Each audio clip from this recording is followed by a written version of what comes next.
I'm Carol Cohn, and welcome to Purpose 360, the podcast that unlocks the power of purpose to ignite business and social impact. To be or not to be? That is the question at the center of our show today. And that's because we have Eleanor Allen, the recently appointed lead executive, meaning CEO, but lead executive is in B Lab parlance.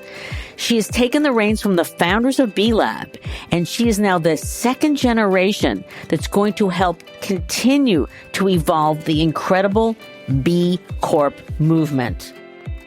B Corps, for those of you who don't know or you want to know more, are businesses that meet the highest standards of verified social and environmental performance, public transparency, and legal accountability. And they aspire to use the power of markets to solve social and environmental problems. So much to learn. It's a fascinating conversation. So let's get started.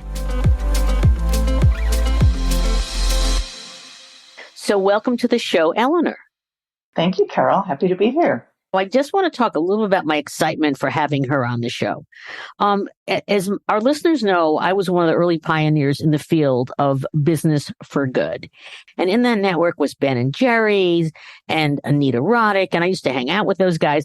Then in 1992, I'll never forget, we were at a meeting of the Social Venture Network and everybody said, hey, let's create a chamber of commerce for responsible business. Who's in? And we all raised our hands. And so we threw some money in the pot, and Business for Social Responsibility was created in 1992. B Lab came along with three college friends, right? That came together. That was Jay and Bart and Andrew, and they had this feeling that they wanted to do something different for business. That's a 15-year gap, listeners. I just want you to know this trajectory because it's taken a long time for us to mainstream this idea of business that can be a powerful force to advance our society, our environment, our economy, our employee welfare, and such. So now we turn to Eleanor. So Eleanor, you are now the lead executive for B Lab. But what does a lead executive do? Lead executive does what a CEO does, but it's a new term, and we don't have any chiefs at B Lab. We have heads, and we have directors, and we have leads, and I'm the lead executive. So let's talk a little bit about your background. Why this role? So that's a great question. How did I end up at B Lab? Well, before Water for People, in my career trajectory, I was fairly traditional civil and environmental engineer. So through that experience, I had realized the power of business, and I'd sort of gotten a bit disenchanted with business. Like I really wanted to go make an impact. So went to Water for People and learned a ton about impact and a ton about philanthropy in the nonprofit sector. But I thought I really did miss business a bit because business was how I had grown up, how I was wired to work. But also I realized the power of business in this world, in the world we live in. And this is how we function as humanity. Business runs this world. So I thought, wow, wouldn't it be interesting if I could combine my business past with my nonprofit experience? And that's when I started just having this journey of what do I do next? Your moral dilemma. Now, who found who? Someone said, hey, there's this opening at B Lab that sounds like something that might be right up your alley. Why don't you take a look at this brief, which was the profile for the role. And I read it and this is it. This is the job I want. That's fantastic. And I think your background is terrific because you've got B Corps all over the world, from China to the U.S. You are taking the reins from the founders. And so I'm just curious, what advice? Now it's early, yes. And they're wonderful, wonderful guys. First of all, are they going to still give guidance? What's your advice to someone who inherits a movement company that is truly so many people are looking at it and that you're taking on these reins. I'm smiling because like when I was interviewing, some people are like, are you serious? You're going to do B Lab? Like, don't you know that that those are the founders? I was like, oh yeah, I met them. They seem like nice guys. I mean, the reality is we're friends. Like we've become friends on this role, and they've been amazing to me. They wanted this change. They were ready for change. I'm a steward, and my role is to future-proof B Lab and bring it to the next, level, and then pass it off to someone else. And so, working with Bart and Andrew, and Jay is not part of B Lab, but he's one step removed. So he still comes to the board meetings, and of course, Bart and Andrew stay on the board.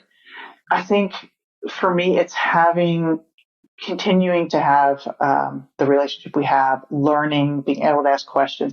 So having that open communication is key, but also being able to have them do what they want to do, like do their favorite things. Well, there you go. That's great. So how many employees are at B Lab? So at B Lab Global, the organization I run, we're about 135. And then within the whole network with all the partners around the world, we're at about 400, 450. And so for our listeners, I'm sure they've heard of B Corps or B certification, but they don't know the details. And so if you could share, and I know it's long, but if you could do it briefly, what is a B Corp? What's it have to do to get certified? And why is that important for business today? Okay. Yes.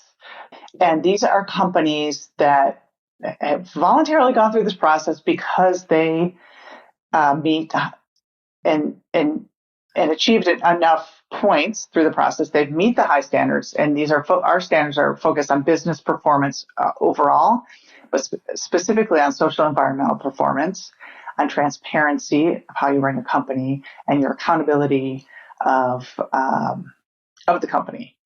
Beginning of a journey of continuous improvement. Because if you're certified as a B Corp, every 3 years you have to recertify with the intent that next one you are continuing to improve your performance as a business. Meanwhile, we're continuing to improve our standards, so we're raising the bar. So it's not a one-time, not intended to be a one-time or static. It's a dynamic process, and it's setting your baseline, but also your path for continuous improvement, social, environmental impact. How large is the community? In how many countries? We're over 6,000. We've really grown in the last 3 years, but we're going today. We're like 10 or 12 a day coming through the process. 89 countries, 159 different industries. The biggest being Natura. Oh, of course. Well, and some of the other names, which I mean, some of my fave. I mean, we just had Bombas on the show. Yeah, Bombas. Etsy, Patagonia, Warby, Seventh Generation, Beauty Counter, Ben & Jerry's, of course, Allbirds. So great names. But Danone, of course. I remember the CEO at Danone. I was at a conference and he said that they wanted to they were the biggest B Corp at the time before the Natura doing all its acquisitions. But he said, I don't want to be the biggest. I want others to be bigger than me. Is the movement mainstream now? You're 15, 16 years in. You've got these incredible companies from Natura to Bombas and others in between. We hear you even have a backlog of going through the assessment. Oh, yeah, we have a huge backlog. That's one of my top priorities right now. And for those in the backlog, we are working on getting your wait time down. Are we mainstream? I mean, we're 6,000 companies out of 125 million in the world. So we have a long way to go. We have another 6,000 in the pipeline. We have over 200,000 companies using our tools online. Ah, okay. And maybe they don't want to all be certified, but maybe we can help them still improve their performance. Maybe they're just interested in climate or labor or the legal requirement. But like, how do we help these companies that are in the tool be part of the movement to be a company? So great question. So you get B certification, B Corp certification. That's the 6,000 plus. And then you have this B impact assessment. So can you explain what that is? Because Sounds like that's a very key engine driver to keep the movement growing. So there are 200 possible points. You have to get at least 80 to be certified. So you might go in and be like, wow, I can't get to 80 because I need, I need to do X, Y, and Z. It's going to take me a few years. But you know your focus area. You know where your low points are. You can use that as your own roadmap for improving your company. But what's interesting, so though there are companies that go in there like, I absolutely want to be certified. So that's like, we call those the B Corp. It's the first door. It's like I'm going in, I'm looking at it, I'm gauging myself in various areas, and then I have to decide, am I going to go for certification or just go for getting better? Yeah. So in Eleanor's words, like those that go for certification get through, they're like the champions. They've gone through, they're influencers to others. Then there are the companies in there that are the committed ones. Like, I'm going for it. It might take me a while. It's really hard. I'm not sure when and how, but I'm going to get there someday. Then there's the curious ones who are like, wow, this is pretty interesting. So there's the champions, the committed, the curious. Then there are ones who are just like on the fringe, the watchers. But I think the ones that are the curious ones are the most interesting, because what would it take to get them hooked? That's very exciting. And I love the fact it's the curious that you're looking into. Let's talk about the benefits of being B certified, because we know a lot of our listeners are going, yeah, I've taken the assessment and I'm on the cusp. I want to get them to do it. So what are the benefits for them? I know a lot of the companies that I personally know, it's a employee attraction and retention. Okay, recruitment, yep. For younger employees, like knowing their company that they work for is interested in improving the people on the planet, like that's important value. So core values of the company reflected that they went for, they did the certification. So employee recruiting retention, I think, is one. For companies that have a product, marketing, right? So consumer products, you see the B on the label, you're like, oh, and I'm obviously part of this cohort right now because I see the B everywhere, where I didn't notice this before. Maybe you're going to Whole Foods and you're going to see a lot of bees. I get pictures from my friends all over the world sending me bees. That's great. Shopping. For services industries, I mean, that's a little different because maybe it's on their website, but maybe that's how they market to their clients. Like, and then there's like the big thing is like, it's really running your business better, right? You're taking responsibility for your impact. I mean, that to me is the big future. Like having companies take responsibility for the impact and then run their companies to be with that in mind and always be looking for, is my company improving the state of the world? Is my does the planet need this product or service that I'm providing? And if so, am I providing this product or service with the least impact on the planet and the best impact on people? So obviously you've got the assessment, and the assessment gives me, the business owner, real valuable data and measurement about where I stand. How much so? Okay, once I get into that community, woohoo, I got my B certification. Oh my God, but I got to keep getting better. How much best practice sharing is in the community? Because I think that's an important benefit.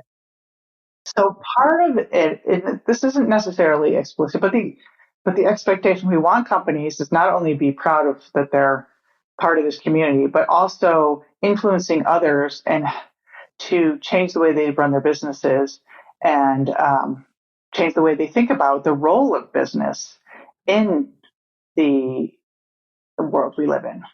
I'm curious, is that a requirement that you need to be kind of ambassador? Is that something that you think it's part of just the ethos of the community? I would say I went to my first champions retreat. So the champions, the little group of like. How many? So they're generally regional. This was U.S. Canada. It was in November in Philadelphia. I want to say, I don't know, like 600 to 1,000. Oh, a lot. It was a lot. That's a big group. Big group. Okay. What were the one or two most, consistent questions you were asked? Consistently about the standards, like where are we going as B Lab?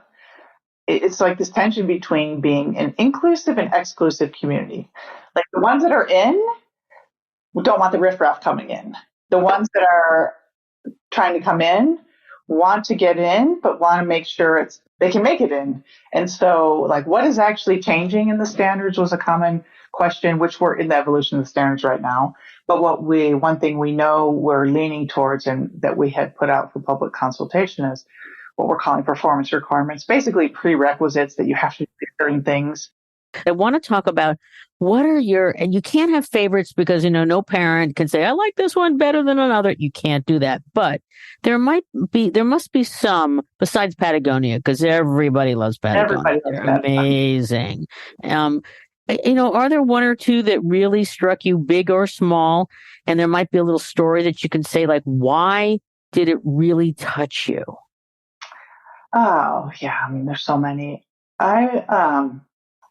I'm reflecting on a conversation back at that same event, and I had talked to CEO prior, but I'd met him here from the Grayson Bakery. I don't know if you know Grayson Bakery. I know Grace. They're going to be on the podcast. Oh, awesome. I love those guys. They're great. Yeah. They have a lovely new CEO. He's great. Yes. So he's wonderful. So basically the concept that anyone can come in and, they don't ask for references. They don't ask for your resume. They don't ask for background checks. Like, you want a job? We need workers. So really brings in people who have been marginalized in the past to be able to work, get meaningful employment, and then they have a larger labor pool. So this has been really successful at Grayston. And now the Body Shop is also doing this, which I think is kind of funny because the Body Shop started by Anita. I mean, I knew Anita. I actually worked for her one hot minute. I loved Anita. And she passed way, way, way, way too young. But, she always said she created a company not to sell stuff, but to give a podium to, under-resourced, underserved, unnoticed, marginalized people. And then they kind of got bigger and went through all their trials and tribulations. And then they got bought by Natura, right? So, but tell me about Body Shop today. Why did it pique your interest? Because they're doing the open hiring there now, based on the Grayston model. So Grayston's helped Body Shop do this. And then just in Natura, so I knew Natura because I lived in Brazil for a while, back before I even knew anything about B Corp or anything. So I actually bought their products. I really liked their products. And so I'm a bit biased just because of my Brazil connection. Are there any little teeny tiny ones that wow, you went, oh my God, look how small they are. They've only got like $1 million or $2 million in revenues, but they're so committed. Little companies? Oh yeah. I mean, I got this one here on my desk as well. Mongo Kiss Eco Lips. They're a small company. They are certified. So let's talk a little bit about the demand, because I know in one of your reports, your certifications rose 44%, your submissions for certification from 2019 to 2021. So all of a sudden, everyone wants to jump on this train, but there's not enough cars for it. So what are you doing to, rev up? Because I'm sure it's one of your first things you have to address, that you can get more of these submissions reviewed. Yes. Yeah, that's my burning platform at the moment, as you can imagine. So we're starting, we're mapping our processes. We're looking for ways we can automate to get things through faster and to have consistency in our verification reviews. That's a big one.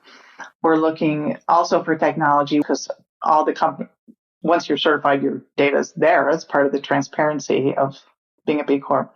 So looking at ways to use the data, analyze it, do different slices and cuts and cohorts and aggregate it in different ways.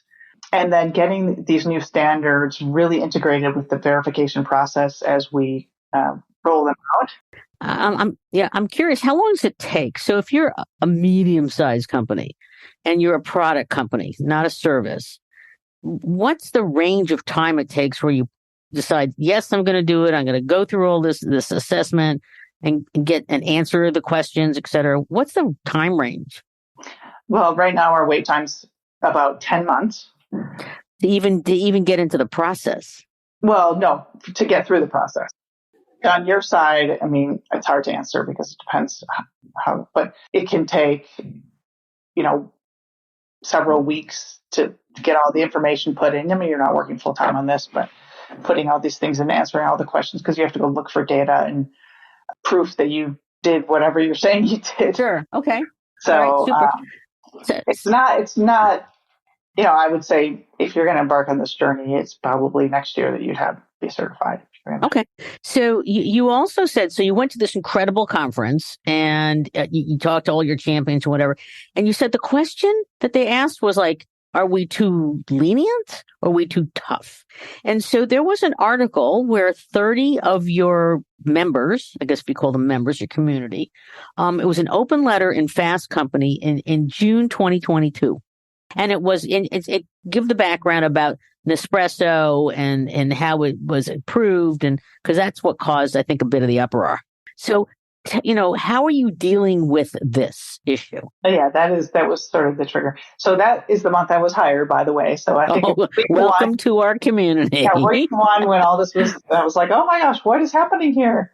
So Nespresso got certified, and we have lots of coffee companies certified, and a lot of them are, of course, if not all, smaller than Nespresso. I'm not sure about that, but Nespresso is a mainstream company with a name, and so big uproar. Like, how could that be? How could they have gotten through the process? So of course, it took many years for Nespresso to get through the process, and they had to change the way they did business in many ways. A lot of it in their labor practices, and then on their little pods and things. So they did meet the criteria and change the way they did business to become certified. So for B Lab and my colleagues, were on this journey with them for many years. Like, this was a difficult and lengthy process, but it did meet the intent of taking a mainstream company to really improve the way they did business. Okay. But when it's in the headline, Nespresso certified, the small companies in the community are like, well, wait a minute. Like, no, like they shouldn't be let in because they're big and they're bad. Therefore, they're bad. Not knowing all the backstory, but of course they had to meet the same criteria. They had to do the same assessment. Now you're evolving. I read that you're evolving your standards. So can you just share a little bit about that evolution? So the performance requirements is what we're calling this sort of the prerequisites. This is the part of the evolution. We are going to have companies share how they do in these specific areas. Fair wages is one. The climate action, circularity, environmental stewardship. Those are the prerequisites there. And then collective action, impact management, and risk. And then how do you really use the concept of stakeholder management and how you run your company? So I'm all for this evolution. So that's a great segue to, I know you're new, and so we won't hold you to this, but what's your vision for like what the movement's going to look like in 10 years? Oh my gosh. Well, what do you wish for? Yeah. That's all we can hold you to right now. Well, we're working on Vision 2030. So that's 7 years. This is Eleanor's words because we haven't codified our mission for the movement, but really getting, that people around the world know what a B Corp is. It's not just a niche thing. Great. So it's not, okay, no longer niche. Great. Everybody in the U.S. knows what Kleenex is. Like, everybody should know what a B Corp is. That we still are the gold standard for business performance management, and that our tools, I mean, really, we're software, we're tools, that they're integrated into. You can go in there and click on the BIA and see we just got a new waste management contractor. Like, let's go see what that did to our carbon emissions. Like, oh, awesome. Like, we're continuously improving. But it's a dynamic management tool, part of how integrated with how you manage your finances, to how you manage your human resources. It's just available to you as how you run your business. So, 10 years maybe. I'm not going to lose that dream. I think we could actually probably get there. Oh, I'm sure you can with your background and your ultra cyclist, in your core. You're not going to give up on that. So unfortunately, we're winding down, but, we're going to have multiple conversations over the years as you settle in further because, you've got incredible intentionality and great background. I am just curious. So, what advice do you have for people that are either starting their careers or they're mid-stage professionals and they want to be involved, either work for you or create a B Corp, or they just want to create business for good? Well, there are many avenues to connect. It'd be depending where you are. We have like local hubs, we call them B locals, sort of networking. So those are ways to connect with the local B Corps and help with the movement here and talking about it. I think also just finding ways to share whatever interests you, if it's like the climate part or something else about the certification, the standards, finding a way to connect with those. And it's interesting, this organization, like it's everyone who's come here has come from a different path in life. We all got here through a different journey. So I think if this is something that's interesting to you, follow your heart and figure out how to find like either what was makes most impact is if I look back, all hindsight, either like the people I've worked with that were hugely inspirational and influential in my career, or the things I worked on that were super motivating that like got me out of bed every morning. Like I can't wait to go to work because I'm so excited about this X project. Finding those things that, then work is joyful and rewarding, and it's not, your work is also your purpose. Yeah. So your moral dilemma has truly been solved. If you're at some business conference, not a B Corp business conference, a general business conference about strategy and growth and business for good, an economist group or something like that, or you're at a sustainable brands or somebody else, they're not a member yet. Can you succinctly say to them why they should become a B Corp? Why should they become a B Corp? To improve the way you run your business. It's improving not only your bottom line, but also improving your impact and being responsible for your impact. Super. Okay. So in closing, you get the last word. How would you like to just leave this great conversation? I would say, if this has piqued your interest and you're curious, can always reach out to me through Carol or however, I'm a very good connector and networker, so I can find you the person you need wherever you are in the world. If you are super intrigued and you want to learn more, we have lots of resources on our webpage. We even have our own podcast called Forces for Good. That you do. I know. I've listened. It was great. It was very good. In depth, different areas. So if you have a specific area of interest, that's been really popular. And just don't give up. Like follow this path, and there can be a fit for you. Even if the certification is too high a bar, there are other tools and resources we can offer to help you improve your performance and be use business as a force for good. So Eleanor Allen, this has been a great conversation. She's so enthusiastic. She's full. I love the left brain, right brain, multi-dimensional woman that you bring to this with your incredible global expertise. I know that with that is going to really further ignite the B Corp movement. And we're going to get together probably in about a year and to see how you're doing. Oh my gosh, it'll be so different. I can't wait. Oh, it'll be great. So thank you, Eleanor. It's been a great conversation. Thank you, Carol.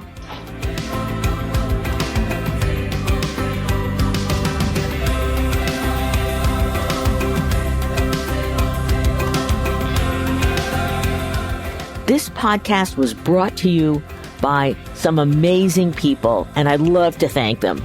Ann Hundertmark and Kristen Kenny at Carol Cone on Purpose, Pete Wright and Andy Nelson, our crack production team at True Story FM, and you, our listener. We love hearing from you, so please give us feedback. Let us know names of people you'd like to hear on a future episode. How about some new questions to ask? And also, please rate and rank us, because we really want to be as high as possible as one of the top business podcasts available, so that we can continue exploring together the importance and the activation of authentic purpose. We all know every company, every brand, every not-for-profit must define their purpose, refine it, and activate it and evolve it over time so it has the greatest impact on business, growth, and society.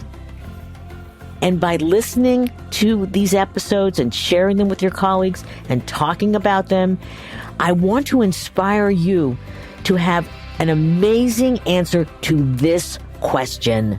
What is the power of your purpose? Thanks so much for listening.